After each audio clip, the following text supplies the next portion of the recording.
Welcome to RESN, Regional Environmental Studies News, where we talk about the environment and other current issues in North America. I am your host, Allie Ritter, and today I will be answering the viewers' questions about the Pacific Northwest. The first question that I will be answering that a viewer has sent in is, why is the Pacific Northwest region often referred to as Ecotopia by literary scholars and the popular press?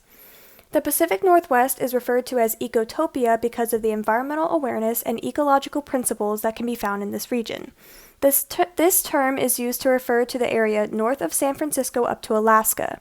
In the 1970s, Ernest Kallenbach wrote a book called Ecotopia, which many environmental activists came together to try to have this region succeed from the U.S.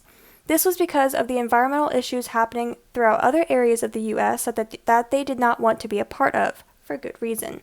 Recently, this region has been referred to as Cascadia because of the region's environmental connections. The second question that I will be answering is, what major mountain ranges are located in the Pacific Northwest?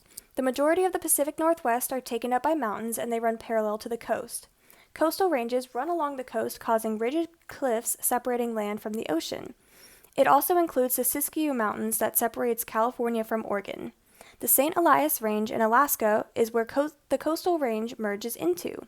To the east, the Cascade Ranges extend from northern California to southern British Columbia. The Cascades are known for their explosive volcanic activity that still continues to erupt periodically today. One eruption that happened 6,000 years ago on Mount Mazama has collapsed and created Crater Lake, one of the 3 deepest lakes in the world.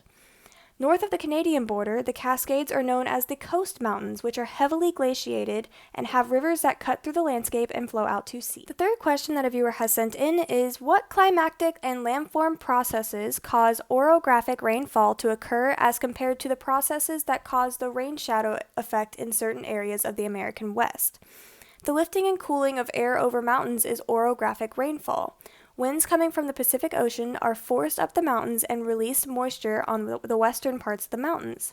The air traveling down the eastern side of the mountains is dry, causing a rain shadow effect. That is all I have for you today. Please remember to do something environmentally sustainable this week, and tune in next week where I will be answering the viewers' questions on the far north. I am your host, Allie Ritter, and this was RESN.